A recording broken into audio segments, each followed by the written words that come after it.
eno mojih ljubših online orodij za organizacijo in same sebe in skupin. Jaz ga tudi redno uporabljam za osebno uporabo, zaradi tega, ker sem taka malo raztrešena oseba in delujem na večjih področjih hkrati.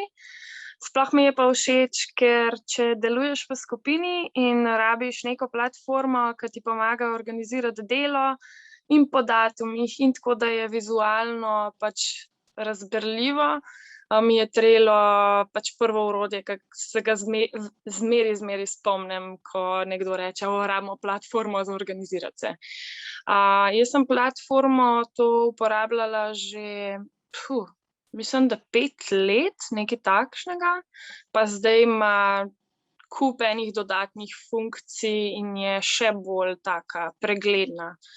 Je pa taka platforma, da si lahko razvrstiš delo po takih zavihkih in potem pod temi zavihki daš vse, kar spada spodaj. Tako da lahko imaš ful zavihkov, lahko imaš tudi več, recimo več teh bordov, kar se reče tem stranem, ki jih lahko odpiraš, ali za posamezne skupine ločeno ali pa za eno skupino skupaj, ne. Tako da vedno si lažje organiziran, se pravi, če si kot neka vodja pobud, primorana ustvariti več podskupin za izpeljavo svojega projekta, lahko vedno delaš to na enem bordu, pa odpreš zavihek in spodaj razvrstiš dela, jih dodeliš članom, daš datume in ljudje bojo vedno vedeli, kam se obrniti za dodatno informacijo. V ta dela, ki jih daš pod zavihke, daš tudi lahko dokumente, na katere se lahko navezujejo, notri imaš na voljo sekcijo za komentarje, kjer se lahko pogovarjaš. In vedno je razvrščeno tako, da se tiče točno določenih članov ali pa pač določiš celo skupino, da vidi tisto, kar jim hočeš sporočiti, no. Meni se zdi res uporabna stvar za organizacijo, sploh zdaj v tem času, ko smo malo bolj oddaljeni, pa skupine pač delujejo na daljavo, ko smo pač primorani bili ostati doma. Je pa tudi super, če želiš delovati mednarodno, recimo.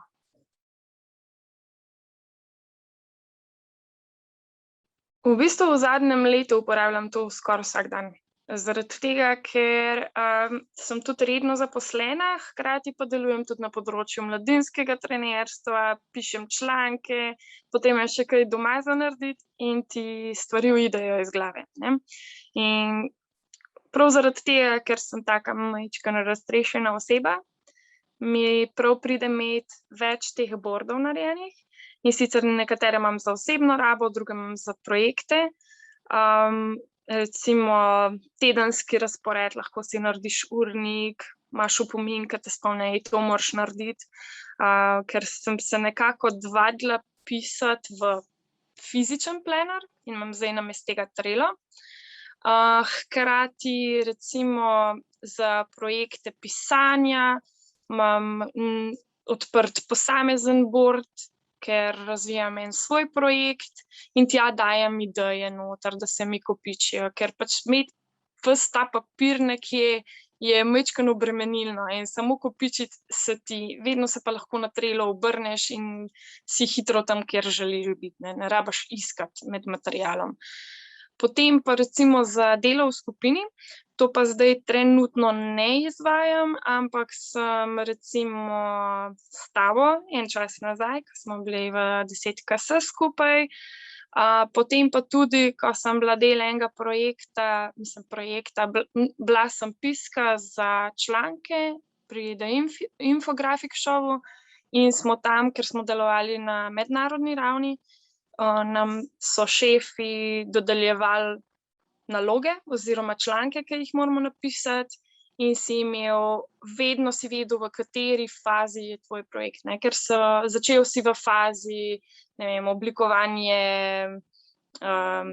oblikovana je zasnova članka, potem je bil premaknjen na drug delovno področje, se pravi drug zavihek, kjer sem ga dobila jaz za napisati članek in jaz sem ga potem sama, ko sem članek napisala, če sem imela kakšna vprašanja, sem spodaj v komentarje napisala, da mi prosim povej, zakaj se tukaj gre, a mi daš kakšne oporne točke, dobila sem tudi datum, do kdaj mora biti narejeno, pa vedno sem vedela, da je stvar dodeljena meni, ker sem imela gor svojo ikonco.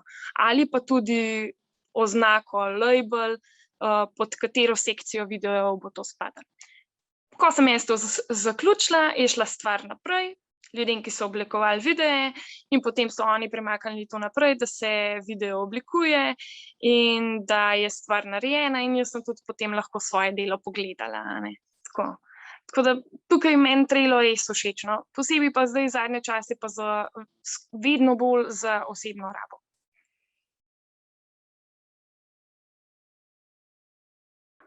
V bistvu sprobala, jaz sem tako, jaz se zelo težko lotim uporabe online orodij. Pa ne zaradi tega, ker ne bi znala, ampak zaradi tega, ker enostavno se mi, ne sfokusiram se na izbiro nečesa tako optimalnega, ampak pogledam, kaj pač deluje zame. Večinoma gledam vizualno tudi, a ne. Trello mi je, ker sem vizualen človek, mi je privlačen že zaradi tega. In potem druga orodja, ki imajo mogoče kakšne druge prednosti, meni takoj odpadejo. Ko vidim nekaj, kar je zame, to je to me je zagrabila. In tudi Trello mi je bil hkrati predstavljen s strani drugih ljudi kot zelo uporabna stvar, pa sem jo imela tudi v skupinskem delu možnost sprobati. In zato enostavno nisem prešaltala na druge ali pa se sploh bolj poglobila v druga orodja. Jih poznam, ampak enostavno me niso prepričala. Trello mi je super vizualno, zelo je pregleden, mojim osebnim potrebam služi odlično, hkrati pa ga non-stop nadgrajujejo. Tako da imaš zastonj verzijo, kjer imaš lahko, mislim, da ene 8 bordov, kar je čez glavo za nekoga, kakor sem jaz, ali pa biznis varianto, kjer imaš pa še potem druge opcije za ta vizualni planner prav po koledarju in pa druge, ne, poleg teh bordov. Tako da ja, mislim, resnično me niso druga orodja prepričala, no.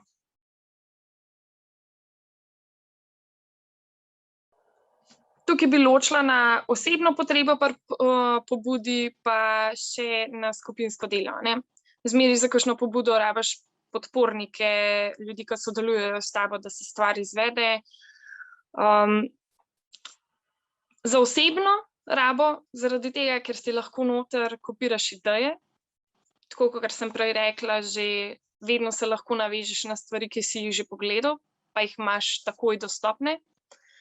Plus noter lahko kopiraš strani in točno ti Trello pokaže, kako ta stran izgleda, ker se link, ki ga prekopiraš v zavihek not, se ti pokaže oziroma in je res, res vizualno pregledno. In kot nekdo, ki vodi pobude, predvidevam, da ta oseba nima ogromno časa, da se ukvarja s takimi malenkostmi, kot iskati skozi materiale, ne.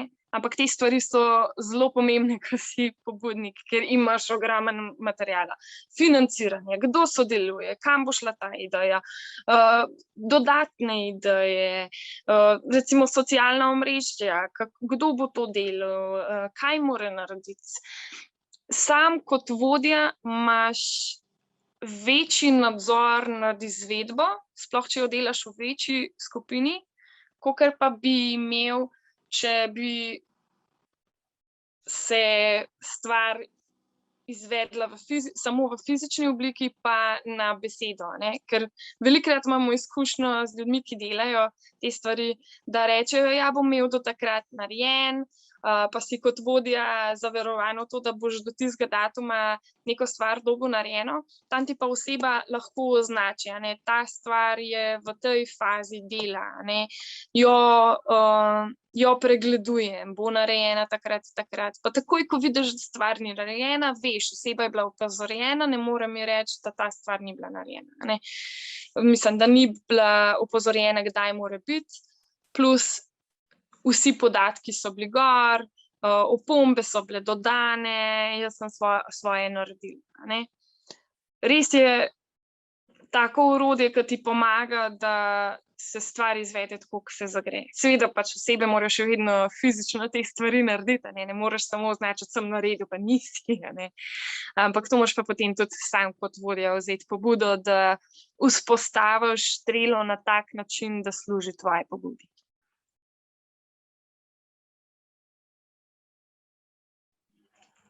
Okej, ja, samo to je zaradi mene, ke sem raztreščena oseba. Ja, jaz v bistvu za osebno uporabo, a ne, si dam kakšne opombe, pa recimo ne pogledam par dni na tisti board, plus jaz sem si izključila opomnike za moje osebne borde, a ne.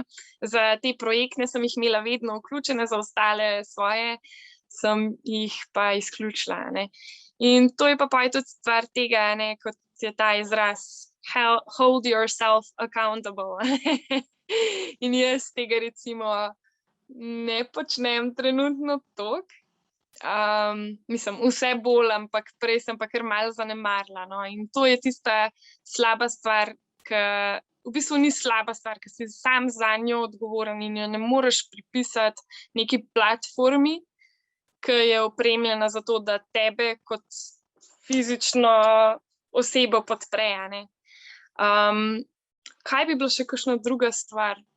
Mislim, da če si zastaviš preveč zavihkov, preveč bordov, pa da nimaš sfokusiranih stvari, da jih nimaš resnično razporejenih tam, kjer pašejo, je lahko malo preveč.